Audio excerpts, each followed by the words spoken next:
ऊंचाहार में इस बार लड़ाई सिर्फ विधायक की कुर्सी की नहीं है, ये लड़ाई उस सियासी रिश्ते का हिस्सा भी है जो कभी अखिलेश यादव और मनोज पांडे के बीच बेहद मजबूत माना जाता था।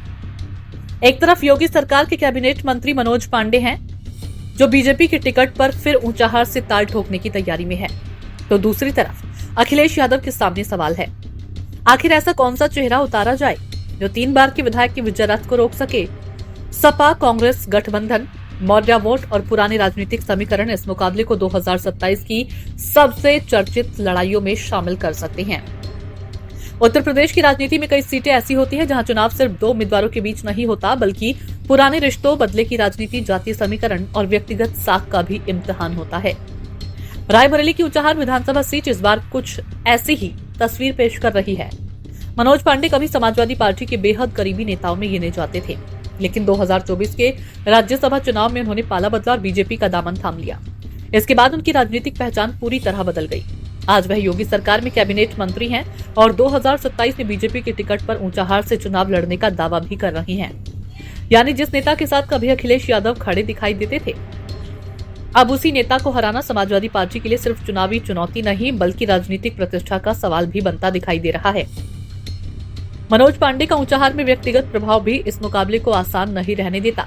लगातार 3 बार विधायक रहे मनोज पांडे के समर्थकों और स्थानीय पत्रकारों का मानना है कि उन्होंने क्षेत्र में कई विकास कार्य कराए हैं और इसी वजह से उनकी व्यक्तिगत पकड़ मजबूत हुई है। लेकिन बीजेपी में आने के बाद उनके सामने सबसे बड़ा सवाल उनका पुराना वोट बैंक है। मनोज पांडे अब तक समाजवादी पार्टी के यादव और मुस्लिम यानी MY समीकरण से भी राजनीतिक फायदा लेते रहे, लेकिन अब वह बीजेपी में है। ऐसे में सवाल तो यह है कि क्या सपा के पारंपरिक मतदाता इस बार भी मनोज पांडे के साथ खड़े होंगे या फिर पार्टी बदलने का असर उनके वोट बैंक पर पड़ेगा। यही वह जगह है जहां अखिलेश यादव के लिए मुकाबला दिलचस्प हो जाता है। अगर सपा अपना मजबूत चेहरा मैदान में उतारती है और कांग्रेस के साथ गठबंधन का वोट ट्रांसफर जमीन पर होता है तो मनोज पांडे के सामने चुनौती बढ़ सकती है।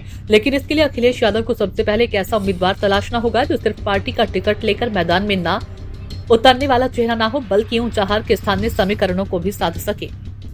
और यहीं से संभावित उम्मीदवारों की चर्चा शुरू होती है। कांग्रेस की सीट पर अपना मजबूत दावा ठोक रही है। वजह भी साफ है, रायबरेली लोकसभा सीट से राहुल गांधी सांसद हैं और ऊंचाहार उसी लोकसभा क्षेत्र का हिस्सा है। ऐसे में कांग्रेस के स्थानीय नेताओं का मानना है कि विधानसभा चुनाव में उसे भी अपनी राजनीतिक ताकत दिखाने का मौका मिलना चाहिए। कांग्रेस की तरफ से पूर्व विधायक अजयपाल सिंह पिछले चुनाव में मैदान में रहे, अतुल सिंह और राकेश सिंह राणा जैसे नाम चर्चा में बताए जा रहे हैं। लेकिन तस्वीर सिर्फ कांग्रेस तक सीमित नहीं है। समाजवादी पार्टी के भीतर भी कई नामों को लेकर चर्चा है। पार्टी पूर्व प्रमुख BN मौर्य पर नाम लगा सकती है। इसके अलावा कानपुर में अपनी पहचान रखने वाले ओम प्रकाश मिश्र का नाम भी चर्चा में है। और सबसे ज्यादा दिलचस्प चर्चा उस संभावना की है जिसमें मनोज पांडे के ही भतीजे को मैदान में उतारने की बात कही जा रही है। अगर ऐसा होता है तो ऊंचाहार की लड़ाई और भी व्यक्तिगत हो सकती है। हालांकि ये अभी सिर्फ राजनीतिक चर्चा है और किसी नाम पर अंतिम फैसला सामने नहीं आया। लेकिन कहानी में एक और किरदार है जो पूरे चुनावी गणित को बदल सकता है, स्वामी प्रसाद मौर्य का परिवार। स्वामी प्रसाद मौर्य के बेटे उत्कर्ष मौर्य ऊंचाहार से 2 बार चुनाव लड़ चुके हैं। साल 2017 में उन्होंने बीजेपी के टिकट पर मनोज पांडे के खिलाफ चुनाव लड़ा था और बेहद कम अंतर से हार का सामना किया था।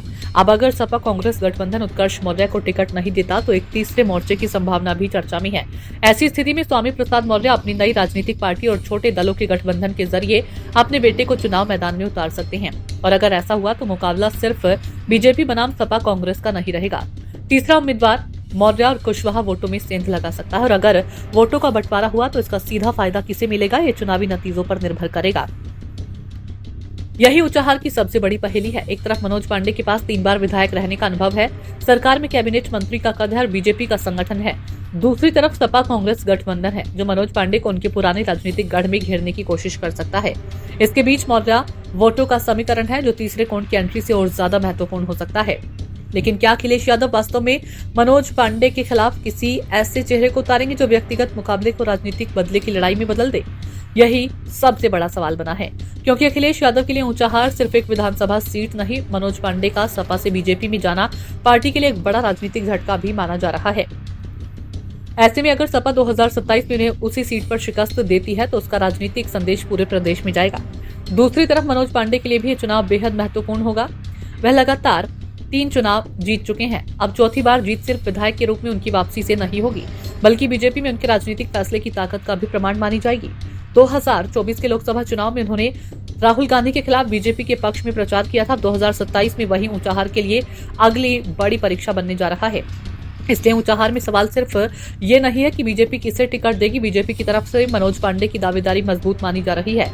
असली सवाल तो यह है कि अखिलेश यादव उनके सामने किसे उतारेंगे। क्या सपा अपना पुराना चेहरा चुनेगी? क्या कांग्रेस को सीट देकर गठबंधन के भरोसे मैदान में उतरेगी? क्या किसी नए और युवा चेहरे पर दाम लगेगा, या फिर राजनीतिक तौर पर सबसे बड़ा संदेश देने के लिए मनोज पांडे के परिवार से जुड़े किसी चेहरे को मैदान में उतारा जाएगा? और अगर उत्कर्ष मौर्य तीसरे कौन के तौर पर मैदान में आते हैं तो क्या मौर्य वोटों का बंटवारा पूरा चुनावी गणित बदल देगा? यानी ऊंचाहार में 2027 का मुकाबला अभी से दिलचस्प हो चुका है। एक तरफ सत्ता का अनुभव और व्यक्तिगत साख है, तो दूसरी तरफ पुराने राजनीतिक रिश्तों का हिसाब और गठबंधन की ताकत है। फिलहाल टिकट किसी के हाथ में नहीं है और किसी भी दावेदारी को अंतिम नहीं माना जा सकता, लेकिन इतना तय है कि ऊंचाहार में उम्मीदवार का चेहरा ही चुनाव का सबसे बड़ा मुद्दा बनने वाला है, क्योंकि यहाँ वोट सिर्फ पार्टी के नाम पर नहीं पड़ेंगे। मनोज पांडे की व्यक्तिगत साख, अखिलेश यादव की रणनीति, कांग्रेस की भूमिका और मौर्य वोटों का गणित सब मिलकर नतीजे की पटकथा लिखेंगे।